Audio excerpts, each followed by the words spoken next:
মধুমতি নদীর ওপরেই সেকালের প্রকাণ্ড কোঠা বাড়িটা।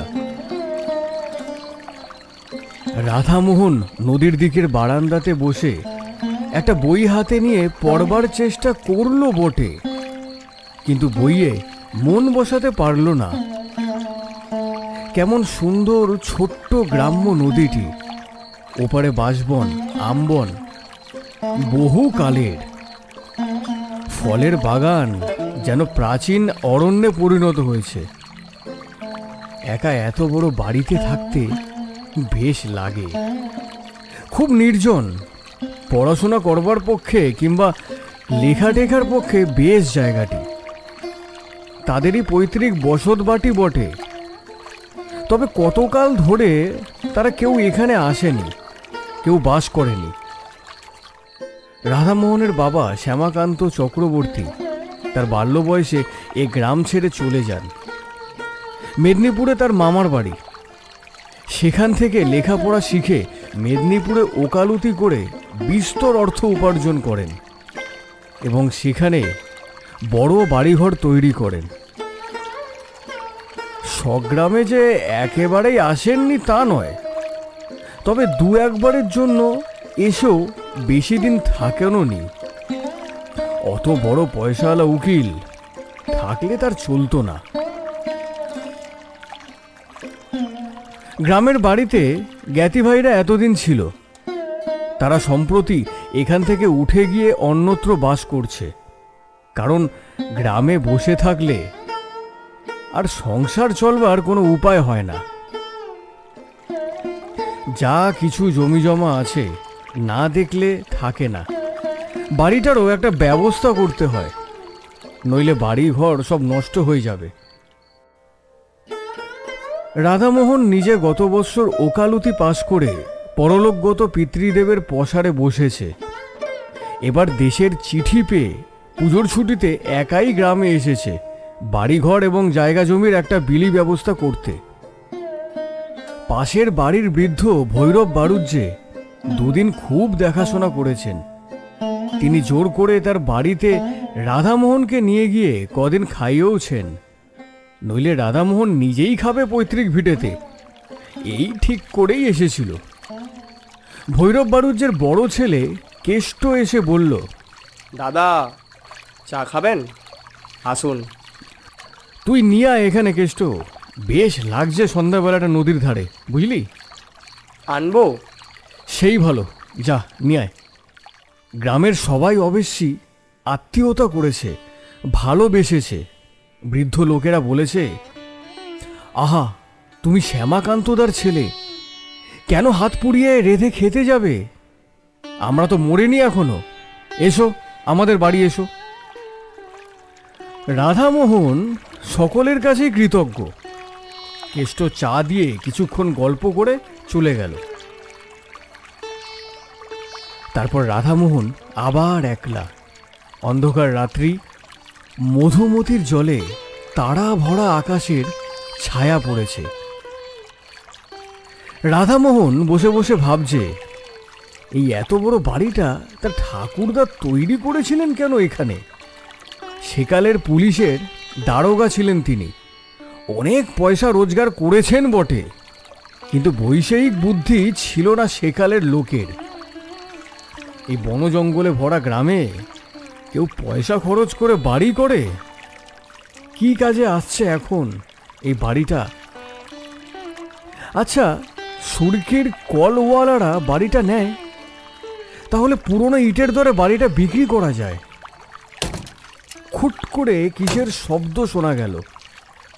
রাধামোহন দেখল একটি 10-11 বছরের টুকটুকে ফর্সা মেয়ে ঘরের দাওয়ায় আড়াল থেকে উঁকি মারছে। ঘরের মধ্যে হেরিকেন জ্বলছে, বারান্দাতে সামান্য আলো এসে পড়েছে, সুতরাং একেবারে অন্ধকারে সে বসে নেই। ভৈরব বাড়ুজ্যে একবার ছেলে পাঠায়, একবার মেয়ে পাঠায়। লোকটা খুব যত্ন করছে বটে। ও বলল, কি খুকি, ভাত হয়েছে বুঝি? একটু পরে মেয়েটি সংকোচের সঙ্গে বাইরে এসে দাঁড়ায়। রাধামোহন বলল, তোমার নাম কি? লক্ষ্মী। বেশ নাম, পড়ো। গান জানো?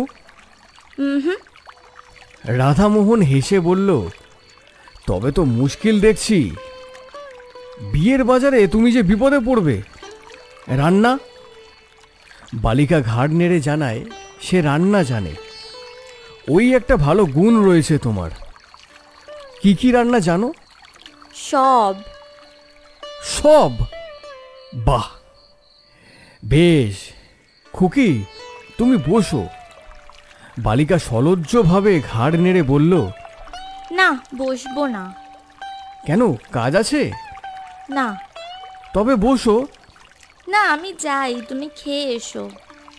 যাচ্ছি। ভাত হয়েছে? তোমার খুব খিদে পেয়েছে না? যাও, খেয়ে এসো। রাধামোহন কি একটা বলতে গিয়ে পেছনে ফিরে দেখল খুকি কখন চলে গেছে।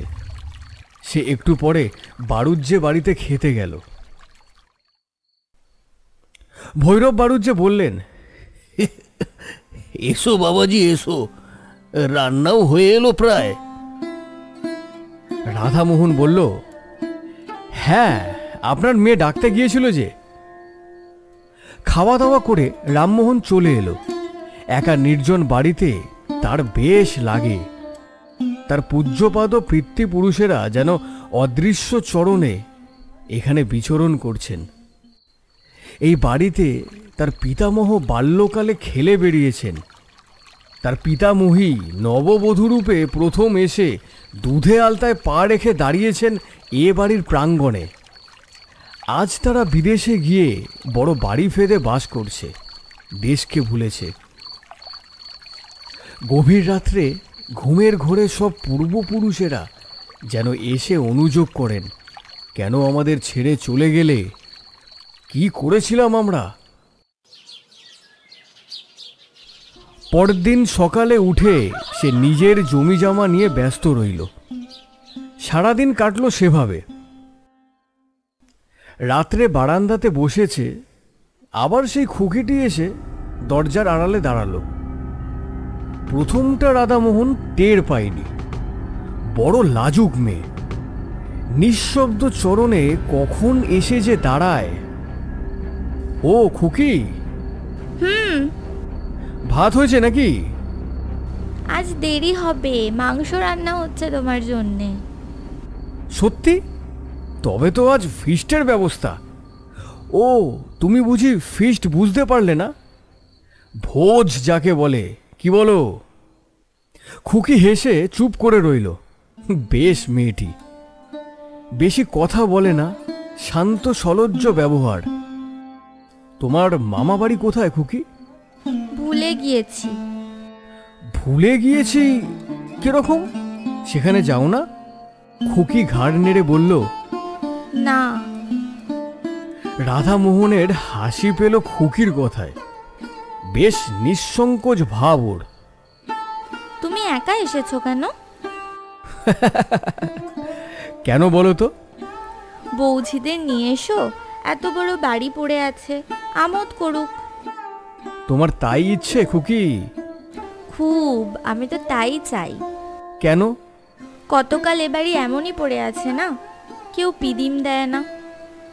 এ কথাটা ওর মুখ থেকে শুনে রাধামোহনের আশ্চর্য লাগলো। কতটুকু মেয়ের মুখে এমন কথা, পাকা গিন্নির মতো। ও কৌতুকের সঙ্গে বলল, তোমার তাতে খারাপ লাগে নাকি খুকি? বাহ, লাগে না? তোমরা সবাই এসো, বাড়িতে শাক বাজুক, সন্ধ্যের পিদিম দেওয়া হোক। কথা শেষ করেই সে ব্যস্তভাবে বলল, তোমার খুব খিদে পেয়েছে না? বড্ড রাত হয়ে গেল। না না, এমন আর বেশি রাত কি? তোমার আবার সকালে খাওয়া অভ্যেস। তুমি কি করে জানলে খুকি? অস্ফুট হাসির সুর মাত্র শোনা গেল, কোনো উত্তর এলো না। একটু পরে মাথা দুলিয়ে দুলিয়ে খুকি বলল, ভালো লাগে, বড্ড ভালো লাগে। রাধামোহন ওর দিকে চেয়ে বলল, কি ভালো লাগে খুকি? এই যে তুমি আজ এসেছো, কেউ তো কখনো আসে না এ বাড়িতে। তুমি যাও, মাংস রান্না হয়ে গিয়েছে। হয়ে গিয়েছে? তুমি কি করে জানলে? খুকি হেসে বলল, আমি জানি যে তুমি যাও। দাঁড়াও, আমি মুখটা ধুয়ে আসি, একসঙ্গে যাব। মুখ ধুয়ে এসে কিন্তু রাধামোহন খুকিকে আর দেখতে পেল না। চঞ্চল মন ছেলে মানুষের, আগেই চলে গেছে। বেশ খুকিটি কেমন পাকা পাকা কথা বলল, হাসতে হাসতে প্রাণ যায়। ভৈরব বাড়ুজ্যে ওকে দেখে বলল, এসো এসো বাবাজি এসো, এই তোমায় ডাকতেই পাঠাচ্ছিলাম। আজ একটু রাত বেশি হয়ে গেল, একটু মাংস নেওয়া হলো আজ, বুঝলে? বলি রোজ রোজ ডাল ভাত ওরা খেতে পারে না। আমার বাড়িতে আজ 2 দিন খাচ্ছে, সে আমার ভাগ্যি, নইলে ওদের অভাব কি? তাই আজ। রাধামোহন সলজ্জভাবে বলল, না না, সে কি কথা, যা জুটবে তাই খাবো। পর ভাবেন নাকি কাকা আমাকে? আমি তো এবারের ছেলে। পরদিনও আবার খুকি সন্ধ্যার সময় এসে হাজির। এসো খুকি, তোমার কথাই ভাবছিলাম। খুকি হেসে বলল, আমার কথা? সত্যিই তোমার কথা। খুকি ছেলে মানুষই ভাবে ঘাড় দুলিয়ে হেসে বলল, কেন আমি জানি। তুমি জানো? জানি, কিন্তু বলবো না। রাধামোহন আজ খানিকটা সন্দেশ আনিয়ে রেখেছে খুকিকে দেবে বলে। অবশ্যই আনিয়েছিল হরিনন্দীর চাকর অমূল্যকে দিয়ে, ইসলামকাটির বাজার থেকে। ইসলামকাটির সন্দেশ এ অঞ্চলে বিখ্যাত। অমূল্য দেখা যাচ্ছে গল্প করে বেরিয়েছে। রাধামোহন মনে মনে বিরক্ত হয়ে উঠল অমূল্যর উপরে। খুকিকে হঠাৎ খুশি করে দেবে সন্দেশ হাতে দিয়ে ভেবেছিল, সেটা আর হলো কই। তবুও রাধামোহন বলল, না তুমি জানো না খুকি। কি বলো তো? খুকি মৃদু মৃদু হেসে বলল, জানি আমি। ওর হাসির মধ্যে এমন একটা বিজ্ঞতা আছে যে রাধামোহন আর কোনো প্রশ্ন করল না এই নিয়ে। ও জানে ওর মৃদু হাসির মধ্যে দিয়েই সে কথা বোঝা গেল। অমূল্যটা আচ্ছা তো, পাড়াগাঁয়ের লোকের পেটে কোনো কথাই থাকে না। খুকি আবদারের সুরে বলল, কই দাও আমাকে সন্দেশ। রাধামোহন ব্যস্ত হয়ে ওকে সন্দেশ দিতেই গেল, কিন্তু ওকে আর সেখানে দেখা গেল না। চঞ্চলা বালিকা কখন হঠাৎ চলে গেছে, ওর ধরন বড় আশ্চর্য রকমের। আহারের সময় ভৈরব বাড়ুজ্যের বাড়িতে ও সন্দেশটা নিয়ে গেল। বলল, খুকি বড় লাজুক। তখন চলে এলো। ওকে একটু এই। ভৈরব বাড়ুজ্যে হেসে বলল,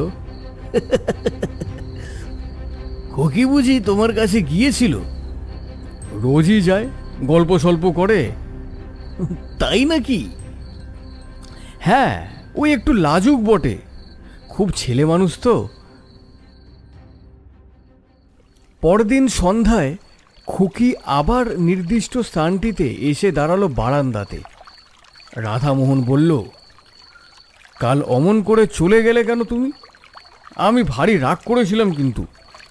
খুকি হেসে চুপ করে রইল। খেয়েছিলে সন্দেশ?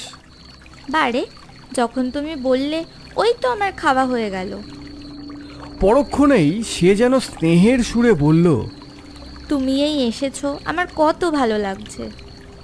শহরে যাবে? চলো আমার সঙ্গে, চলো। আমার এখানেই ভালো। ওসব আমার ভালো লাগে বুঝি? বাহ, কত টকি ছবি, কত খাবার দাবার। হোক গে, তাতে আমার কি। তুমি আবার আসবে বলো? আসবো, নিশ্চয়ই আসবো, কেন আসবো না। এতদিন তো আসোনি। ভিটেতে সন্ধ্যের সময় পিদিম জ্বলেনি তো। আচ্ছা, আসি আজ। তুমি তো মঙ্গলবারে যাবে। রাধামোহন একটু আশ্চর্য হলো। মঙ্গলবারে সে যাবে বলেছিল ভৈরব বাড়ুজ্যেকে। ভৈরব কাল আবার বাড়িতে গল্প করেছেন। তারপর দুদিন রাধামোহন বৈষয়িক কাজের জন্য অন্য গ্রামে গিয়ে রইল। সোমবার অনেক রাত্রে নৌকাযোগে স্বগ্রামে ফিরল বটে, কিন্তু ভৈরব বাড়ুজ্যের বাড়ির কারোর সঙ্গে অত রাত্রে আর দেখা করল না।